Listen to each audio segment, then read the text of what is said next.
목사님들이나 모든 분들이 잘 알지도 못하고 신천지를 이단이라 생각했길래 저희들이 바르게 전하고자 바른 것을 바로잡기 위해서 저희들이 뜻을 같이 한 모임이 장로 선교협의회입니다. 자, 그럼 지금으로부터 장로 선교협의회와 신천지 말씀 대성에 듣고 모인 장로들이 주최 주관하는 한국 기독교 교회와 언론에 알리는 신천지의 진실이란 주제로 기자회견을 시작하겠습니다. 신천지에 입교한 장로들과 지난달 26, 27일에 있었던 신천지 말씀 대성회를 통해 신천지 말씀을 인정한 장로들이 공동 주최합니다. 우리 장로 선교협의회는 거듭거듭 하긴 해도 신천지가 진립의 성업이며 진실을 알고도 밝히지 않는 것 또한 하나님 앞에 죄라는 것을 알게 되었고, 또 신천지에 관심이 있어도 주변의 눈치를 보느라 용기를 내지 못하는 신앙인들 많은 것을 보고 그들에게 신앙의 선배로서 용기를 주고자 기자회견을 결심하게 되었습니다. 구원을 바라는 자라면 반드시 신천지 말씀을 듣고 배워야 거듭나야 함을 알리기 위해 이 자리에 함께 나오게 되었습니다. 우리는 목회자, 신학제 학장, 교수, 전국의 장로들, 일반 교신교인들에게 회개를 촉구하는 바입니다. 또한 불법 강제 개종교육 가해자들에 대한 행정당국의 엄중하고 공정한 처분을 촉구합니다. 그동안 신천지는 일부 기자들의 오해와 편견으로 많은 피해를 입어왔습니다. 이 자리에 참석해 주신 기자분들은 편파 보도가 아닌 신천지에 대한 진실을 그대로 써주시기를 간곡히 부탁드립니다. 장로교 삼성교회 신무장로였던 장세력 공동대표이신 김정국 장로님을 소개해드리겠습니다. 장로교 서울 감명교회 신무장로였던 장세력 공동대표이신 조기재 장로님을 소개합니다. 다음 개혁총회 예원교회 신무장로였던 장선협의 사무국장이신 국용호 장로님을 소개합니다. 다음 성결교 충주 함께하는 교회 장선협의 유용인 장로님을 소개합니다. 이번 신천지 말씀 대성회에 참석하였다가 모인 장로님 대표 김호윤 장로님을 소개합니다. 강제개종 피해자연대 공동대표 장주영입니다. 우리 장로들은 누구보다 신실하게 하나님과 예수님을 믿어왔다고 자부합니다. 또한 각 교회 목사님을 하나님처럼 섬겨왔습니다. 그것이 구원의 길이라 믿었기 때문입니다. 교회에서 길게는 수십 년 이상을 신앙하며 봉사해 왔습니다. 우리는 몇 년 전만 해도 목사님 말만 믿고 신천지로 가는 성도들을 인해 고민했고 핍박하기도 하였습니다. 그러나 신천지에 와서 말씀을 들어보니 저희들이 무지했고 저희 장로들이 그토록 따랐던 목사님들의 말씀이 없음을 깨닫게 되었습니다. 우리 장로들은 양심을 걸고 지금까지 적반하장적으로 진실을 왜곡하고 거짓된 정가 목사님들에게 대해 다음과 같이 그 거짓 때문에 진상과 실태를 하나님과 세상 앞에 밝히 드러내고자 합니다. 이윤방 장로님 모셔가지고 간증하는 시간을 갖겠습니다. 먼저는 하나님께서 약속하신 오늘날의 구원의 역사가 오직 신천지에서만 이루어지고 있음을 당당히 밝히며 장로로서 지금까지의 신앙생활과 신천지에서 와서 느낀 소감을 말씀드리고자 합니다. 신천지가 강금과 폭행으로 교회와 가정을 파탄시키며 하나님의 종인 목회자만을 비방하며 성경을 짜맞추는 세뇌교육을 시킨다 말씀하시길래 그래서 우리 교인들은 절대로 신천지를 빠지면 안 되겠다 생각하여 제가 직접 당회를 주도하여서 이단 대처 방안 세미나를 요청하기도 하였고 우리 교회의 추석근이 들어올까봐 경계하며 눈을 부릅뜨고 지켜봤습니다. 그러던 중 하나님의 은혜로 이 신천지의 말씀을 듣게 되었습니다. 그런데 이게 웬일입니까?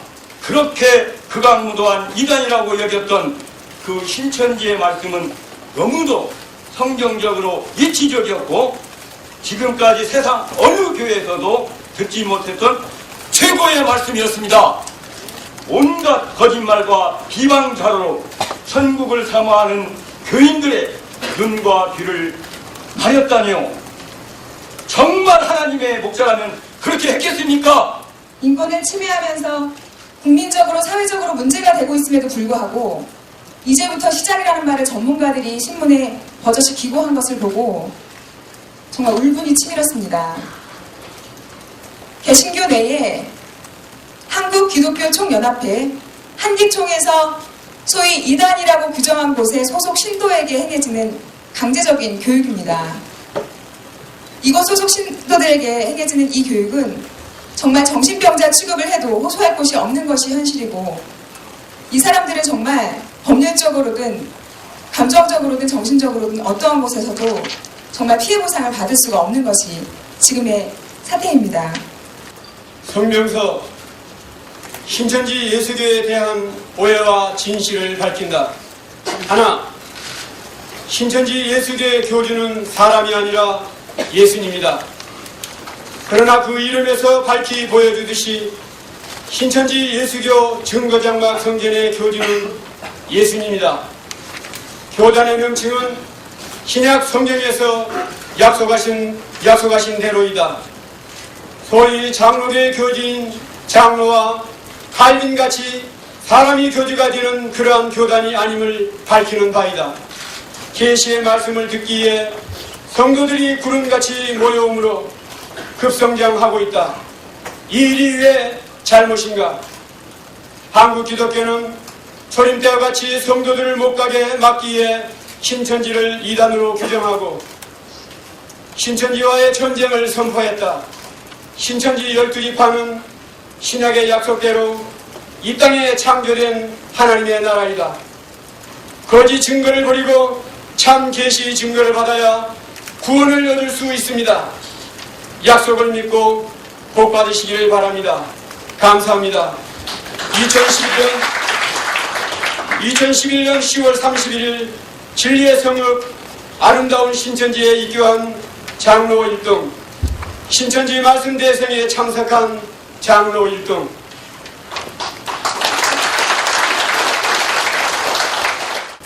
우리의 바람, 첫째, 기독교 모든 목회자들에게 바랍니다. 무엇보다 왜 우리에게 그와 같이 잘못 가르쳤는가 묻고 싶습니다. 우리는 신천지에 와서 궁금했던 성경의 모든 답을 찾았고 듣고 있습니다. 성경의 내용도 모르는 자들이 어찌 정통이라 할 수 있습니까? 신천지가 이단이라고 한다면 신천지에 온 우리 지도자 그룹과 많은 목사님들 그리고 지식인들이 바보입니까? 초림 때 목회자들처럼 오늘날 또다시 사람의 교권과 거짓말로 성도들이 진리를 찾아 신천지로 가는 것을 막지 마십시오. 목사님들은 자기 성도를 신천지에 빼앗긴다는 생각에 신천지를 욕하는 것입니다. 우리 삼천여 장로들과 목사님들이 왜 기성교회의 감투를 버리면서까지 말씀을 따라왔겠습니까? 우리는 앞뒤 분별 못하는 바보가 아니며 신천지 10만 성도는 누구보다 신실한 신앙인입니다. 지각 있는 신앙인과 지식인들이여, 병들고 부패한 교회를 개혁합시다. 오늘날 모든 신앙인은 신천지 계시 말씀으로 다시 나야 합니다. 그것이 신앙의 목적을 이루는 길임을 우리는 먼저 확인했습니다. 용기를 가지고 와 보십시오.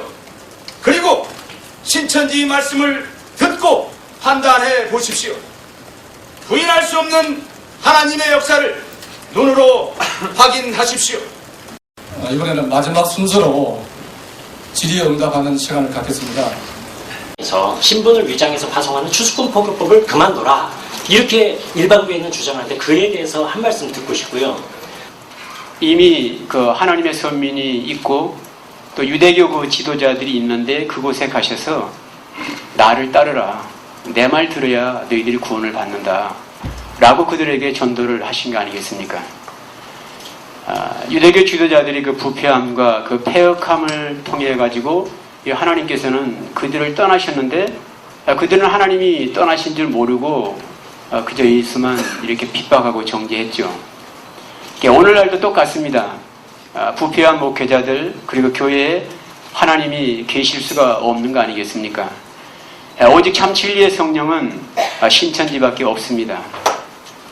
구원을 갈망하고 하는 그러한 신앙인들에게 참이 진리의 말씀을 전하는 것은 이게 마땅하고 당연한 일 아니겠습니까? 우리가 그 세상 이치로 보더라도 목숨이 위급하거나 죽어가는 사람을 우리가 방치하게 되면 우리가 죄가 되는데 하물며 영혼의 문제, 영혼을 살리는 그 진리의 말씀이 어디에서 나오는지 그것을 알면서도 불구하고 그것을 말해주지 않는다면 이것은 신앙을 하는 영적인 사람으로서 하나님 앞에 이보다 더 큰 죄가 어디 있겠습니까? 성경적으로 보더라도 2000년 전에 예수님께서 자기 밭에 씨를 뿌린다고 말씀하셨어요. 자기 밭에. 그리고 추수할 때가 있을 것이다 라고 말씀을 하신 것이죠. 그래서 이제 그 날이 바로 오늘날 그 진리의 말씀을 사모하고 구원을 갈망하는 그러한 신앙인들을 모으는 영적인 추수 때입니다. 마태복음 13장에서도 예수님께서는 예수교 밭에 그 진리의 말씀, 그 복음의 말씀을 뿌렸던 것이 아니겠습니까? 그러니까 때가 되니까 어떤 때나 마지막 때가 되니까 그 영적인 추수를 하는 것인데 추수는 밭에 가서 하는 것이라고 성경은 말씀하고 있고 그 목사님이라면 신학도 하고 그죠? 목회를 하신 분인데 남들이 이달이라고 하는 그 신천지의 말씀 집회에 어떤 마음을 먹고 어떻게 가게 됐는지 저는 그 동기가 궁금하거든요. 지난번에 9월 26일, 27일 이틀 동안은 4회에 걸쳐서 계속 참석을 해서 그 말씀 증거하시는 거를 다 들어봤습니다. 예. 마태복음 24장 말씀을 딱 강사님이 강의를 해주시는데 여기 내용이 이렇게 되어 있습니다. 전쟁은 세상 전쟁이 아니며 하나님의 목자와 마귀의 목자가 성전에서 싸우는 교권과 교리의 전쟁이며 예수님은 이 일이 있은 후에 천사와 함께 오셔서 동서남북에서 약속대로 추수하신다는 이런 말씀을 들었습니다. 근데 저는 어떻게 가르쳤냐면요. 지금 저를 위시한 모든 여러 목사님들이 가르치기를 이제 종말 때에는 3차 전쟁이 일어나고 또 3차 전쟁에서 쓰는 무기는 핵폭탄이다, 수소폭탄이다 이래가지고 그것을 터뜨려서 지구가 멸망한다. 그럼 믿는 사람들은 어떻게 되느냐? 순간에 공중으로 휴거된다라고 이렇게 저도 가르쳤습니다. 그래서 제가 이 집회에 와서 딱 들어보니까 이게 웬 말입니까? 제가 전했던 것은 그냥 추상적이었고 문자적이었고 또 주석에서 뽑아서 베껴서 만들어서 전했던 그런 내용이었습니다. 그래서 거기에서 저는 많은 것을 깨닫게 되었습니다. 언론에 편파 보도를 하지 말라고 하셨는데 저희는 이 브레시센터에 처음이거든요. 기사 쓴 적이 없는데 어떻게 편파 보도하냐고 언급했나요? 한 2007년도에 신천지 예수교 측에서 피해받은 사례로는 그 M사에서 발표한 그 피드수첩이 있습니다. 정말 저희에게 공동대표로 있는 박상익 대표는 그 정말 실제 피해자입니다. 정말 같은 내용을 취재하고도 다른 내용이 나갔습니다. 그래서 그 사건 이후로 아까 그래프에서도 봤다시피 너무나 많은 대중교육 피해가 발생하였습니다. 두 번째로는 시방송사에서 방송했던 특집 방송들입니다. 정말 다른 의견을 가진 사람들이 있다면 같이 나와서 함께 토론하는 분위기와 함께 대화하는 분위기로 정말 지각이 있는 사람들이 서로 판단할 수 있도록 만들어 놓지 않고 정말 한쪽만 모아놓고 말하는 정말 편파적인 방송을 정말 저희는 당할 수밖에 없었습니다. 이 부분에 대해서 아닌 기자분들에게는 죄송하지만 그렇게 당한 저희에게는 정말 거듭 언론의 정말 공정한 보도와 더 바른 보도를 부탁드릴 수밖에 없는 것을 양해를 구하겠습니다. 기자회견을 모두 마치겠습니다. 감사드립니다.